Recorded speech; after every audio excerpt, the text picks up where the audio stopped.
Hello అండి, అందరికీ నమస్తే. Welcome to our channel scaffolding. మనకి రెగ్యులర్గా వచ్చేటువంటి అప్డేట్స్ పీడిఎఫ్ రూపంలో చేసి మీకు వీడియోస్ చేయడం జరుగుతుంది.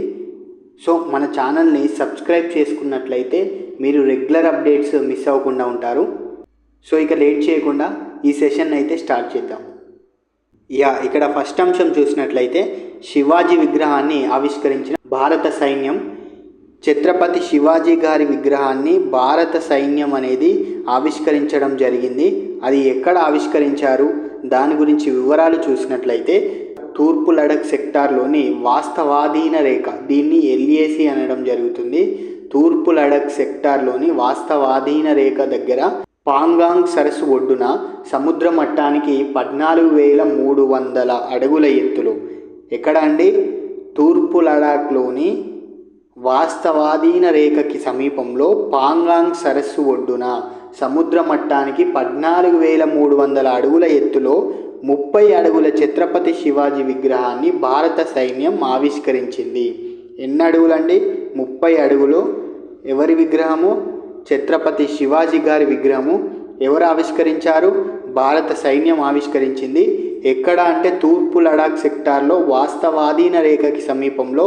ఏ సరస్సు అంటే ఇక్కడ మనం గుర్తుపెట్టుకోవాల్సింది పాంగాంగ్ సరస్సు ఒడ్డున. పాంగాంగ్ సరస్సు ఒడ్డున సముద్ర మట్టానికి 14,300 అడుగుల ఎత్తులో 30 అడుగుల ఛత్రపతి శివాజీ విగ్రహాన్ని భారత సైన్యం ఆవిష్కరించడం జరిగింది. నెక్స్ట్ అంశం చూసినట్లయితే సముద్రయాన్ మిషన్ అండి. సముద్రయాన్ మిషన్, దీన్నే మత్స్య 6000 అని కూడా అనడం జరుగుతుంది. సముద్ర గర్భంలోని రహస్యాలను ఛేదించేందుకు, సముద్రాన్ని మరింత లోతుగా అధ్యయనం చేసేందుకు సముద్రయాన్ మిషన్. ఏ మిషన్ అంటే సముద్రయాన్ మిషన్. దీన్ని మత్స్య 6000 అని అనడం కూడా జరుగుతుంది. సముద్ర గర్భంలోని రహస్యాలను ఛేదించేందుకు, సముద్రాన్ని మరింత లోతుగా అధ్యయనం చేసేందుకు సముద్రయాన్ మిషన్ అంటే మత్స్య 6000ని 2026లో భారత్ చేపట్టనుంది. ఎప్పుడు? 2026లో, అంటే ఇంకొక 1 ఇయర్ తర్వాత. ఇందుకోసం ఇప్పటికే చెన్నైలోని national institute of ocean technology, దీన్ని NIOT అంటాము, national institute of ocean technology మత్స్య 6000 పేరుతో ఒక సబ్మెర్సిబుల్ను తయారు చేసింది. అంటే ఈ డిసెంబర్ చివరిలో దీన్ని మొదటిసారిగా హార్బర్ టెస్ట్ చేయనున్నారంట. ఇక్కడ మెయిన్గా చూసినట్లయితే సముద్ర గర్భంలో రహస్యాలను మరియు సముద్రం గురించి మరింత లోతు అధ్యయనం చేసేందుకు సముద్రయాన్ మిషన్ని.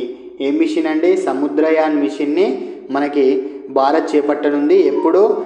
ఎప్పుడంటే 2026లో. ఇందుకోసం చెన్నైలో ఉన్నటువంటి national institute of ocean technology NIOT ఇప్పటికే మత్స్య 6000 పేరుతో ఒక సబ్మెర్సిబుల్ని తయారు చేసింది. ఈ సబ్మెర్సిబుల్ అనేది డిసెంబర్ చివరిలో మొదటిసారిగా హార్బర్ టెస్ట్ చేయనున్నారు. నెక్స్ట్ చూసినట్లయితే ఇక్కడ ఛాంపియన్గా కోనేరు హంపి అని చూస్తున్నాము. కోనేరు హంపి ఛాంపియన్షిప్ గెలిచింది. దానికి సంబంధించిన డీటెయిల్స్ ఏంటంటే ప్రపంచ ర్యాపిడ్ అండ్ బ్లిట్జ్ టెస్ట్ ఛాంపియన్షిప్ని మహిళల విభాగంలో. ఏ విభాగం అండి? మహిళల విభాగంలో తెలుగు గ్రాండ్ మాస్టర్ అయినటువంటి కోనేరు హంపి ఈ ఛాంపియన్షిప్ని గెలిచింది. ప్రపంచ ర్యాపిడ్ బ్లిట్జ్ టెస్ట్ ఛాంపియన్షిప్ మహిళల విభాగంలో తెలుగు గ్రాండ్ మాస్టర్ కోనేరు హంపి ఆ ఛాంపియన్షిప్ గెలవడం జరిగింది. 2019లో కూడా ఈ ఛాంపియన్షిప్ని కోనేరు హంపి గారే గెలిచారు. ఎప్పుడు? 2019లో మరియు 2024లో 2 సార్ల ఈ ప్రపంచ ర్యాపిడ్ అండ్ బ్లిట్జ్ టెస్ట్ ఛాంపియన్షిప్ని మహిళల విభాగంలో మన తెలుగు వారైన కోనేరు హంపి గెలిచారు. అయితే చైనాకు చెందినటువంటి గ్రాండ్ మాస్టర్ జూ వెంజిన్ తర్వాత ఈ ఛాంపియన్షిప్ ఒకటిసారి కంటే ఎక్కువ సార్లు గెలిచిన విజేతగా మనకి కోనేరు హంపి గారు ఘనతను సాధించారు. ఎవరు గెలిచారు ఈ ఛాంపియన్షిప్ ఒకటిసారి కంటే ఎక్కువ అంటే? ఒకరు చైనాకు చెందినటువంటి గ్రాండ్ మాస్టర్ జూ వెంజున్ అండ్ మన కోనేరు హంపి. నెక్స్ట్ మనకి కరెంట్ అఫైర్స్లో భాగంగా తేదీలు కూడా ఇంపార్టెంట్ అండి చాలా. ఎందుకంటే తేదీల పైన కూడా క్వశ్చన్స్ ఇచ్చి ఆ రోజు ప్రాముఖ్యత గురించి కూడా క్వశ్చన్స్ రావడం జరుగుతుంది. సో చూసినట్లయితే డిసెంబర్ 28న ఏం ప్రాముఖ్యత ఉందో చూసినట్లయితే జాతీయ కాంగ్రెస్ పార్టీ ఏర్పడ్డదండి. జాతీయ Congress party INC, Indian national Congress అనేది ఎప్పుడు ఏర్పడ్డదంటే డిసెంబర్ 28న. సో దానికి సంబంధించిన డీటెయిల్స్ చూసినట్లయితే భారత జాతీయ కాంగ్రెస్ పార్టీని ఏఓ హ్యూమ్, ఈయన ఎవరు అంటే బ్రిటిషర్స్ ఉన్నప్పుడు బ్రిటిష్ అధికారి అండి. అంటే ఆయన జాతీయ కాంగ్రెస్ పార్టీని ఏర్పరిచినప్పుడు మాజీ బ్రిటిష్ అధికారి అన్నట్టు. ఈయన 1885 డిసెంబర్ 28న దీన్ని స్థాపించారు.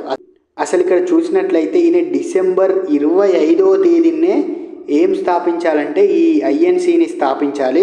కానీ ఆయన అనారోగ్య కారణాల దృష్ట్యా డిసెంబర్ 28న ఈ జాతీయ కాంగ్రెస్ పార్టీని 1885లో మాజీ బ్రిటిష్ అధికారి అయినటువంటి ఏఓ హ్యూమ్ స్థాపించడం జరిగింది.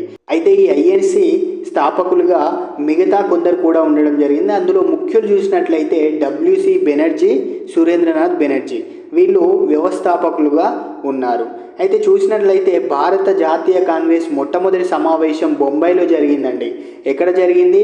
బొంబాయిలో జరిగింది. ఏది? భారత జాతీయ కాంగ్రెస్ పార్టీ యొక్క మొట్టమొదటి సమావేశం బొంబాయిలో జరగడం జరిగింది.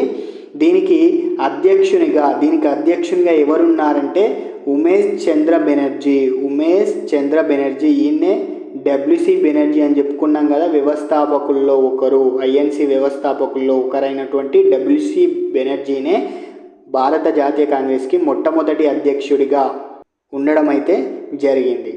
మనం ఇక్కడ చూసినట్లయితే కరెంట్ అఫైర్స్తో పాటు జీకేని కూడా నేర్చుకోవాలండి. దానికి రిలేటెడ్ జీకేని కూడా చూడాలి.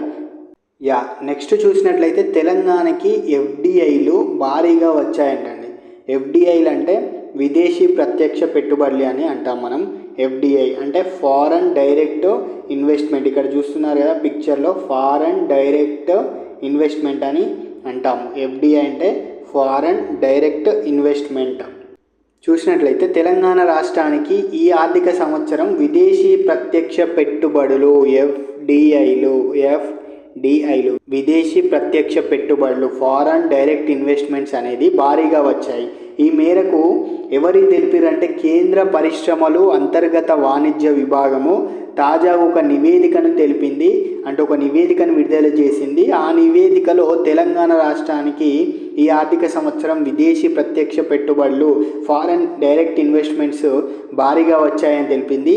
ఈ ఏడాది 6 నెలల్లో వచ్చిన పెట్టుబడులను పరిగణలోకి తీసుకుంటే దేశంలో తెలంగాణ 6వ స్థానంలో నిలిచిందంటండి. ఈ ఆర్థిక సంవత్సరం ఉంది కదా, ఈ ఆర్థిక సంవత్సరంలో 6 నెలల్లో వచ్చిన పెట్టుబడులను పరిగణలోకి తీసుకున్నట్లయితే దేశంలో తెలంగాణ 6వ స్థానంలో ఉందంట. ఫస్ట్ చూసినట్లయితే మహారాష్ట్ర ఉంది. దేని గురించి చెప్తున్నాం? ఎఫ్డిఐల గురించి చెప్తున్నామండి, ఫారెన్ డైరెక్ట్ ఇన్వెస్ట్మెంట్స్ గురించి. దీన్ని తెలుగులో విదేశీ ప్రత్యక్ష పెట్టుబడులు అంటాము. దీనిలో తెలంగాణ 6వ స్థానంలో ఉంది. ఫస్ట్ స్థానం చూసినట్లయితే Maharashtra, second Gujarat, third Karnataka, fourth Delhi, fifth Tamil Nadu ఉండడం జరిగింది. 6th ప్లేస్లో తెలంగాణ ఉంది. ఇది ఎవరు విడుదల చేశారంటే కేంద్ర పరిశ్రమలు అంతర్గత వాణిజ్య విభాగం అనేది విడుదల చేసింది. సో ఫ్రెండ్స్, ఇవి అండి ఈరోజు అప్డేట్స్. మన ఛానల్లో రెగ్యులర్గా కరెంట్ అఫైర్స్ సంబంధించిన అప్డేట్స్ అనేది ఇస్తూనే ఉంటాము. మన ఛానల్ని సబ్స్క్రైబ్ చేసుకోండి. అలాగే కాంపిటేటివ్ ఎగ్జామ్స్కి ప్రిపేర్ అవుతున్న మీ ఫ్రెండ్స్కి కూడా షేర్ చేయండి. Thanks for watching our video.